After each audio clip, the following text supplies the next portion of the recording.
స్వతహాగా కన్నడ అమ్మాయి అయిన హీరోయిన్ మాళవిక తమిళంలో మంచి పేరు తెచ్చుకుంది. తెలుగులో శ్రీకాంత్, వడ్డే నవీన్ హీరోలుగా నటించిన మూవీ చాలా బాగుందితో ఎంట్రీ ఇచ్చిన మాళవిక తెలుగులో అరడజన్ మూవీస్ మాత్రమే చేసింది. అయితే గ్లామర్ గర్ల్ గా మంచి పేరు తెచ్చుకుంది.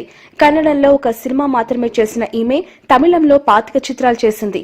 తెలుగులో అప్పారావు డ్రైవింగ్ స్కూల్ మూవీ ఆమెకు ఆఖరి సినిమా. అందులో రాజేంద్ర ప్రసాద్ హీరోగా వేశారు. ఇక రాజేంద్ర ప్రసాద్ తో వచ్చిన మనస్పర్ధలు కారణంగానే ఈ భామ టాలీవుడ్ కి గుడ్ బై చెప్పేసిందట. ఈ విషయం అప్పట్లో అందరూ చెప్పుకున్నారు. అయితే ఆ తర్వాత 2009 వరకు తమిళంలో కొనసాగింది. ఇక ఛాన్సులు లేకపోవడంతో ఇండస్ట్రీలో ఎక్కడా కనిపించకుండా పోయింది. సురేష్ మీనన్ అనే వ్యక్తిని పెళ్లాడి సెటిల్ అయింది. తాజాగా ఓ ప్రైవేట్ పార్టీకి వచ్చిన మాళవికను గుర్తుపట్టడానికి చాలా సమయం పట్టిందట.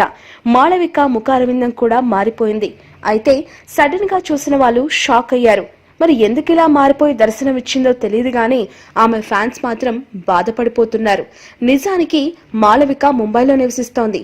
ఆమె భర్త ముంబైలో architect, interior designer. Suresh Menon ఓ కంపెనీ నెలకొల్పి ఇండియాలోనే బెస్ట్ డిజైనర్ గా రాణిస్తున్నారు. వీరికి 2 పిల్లలు.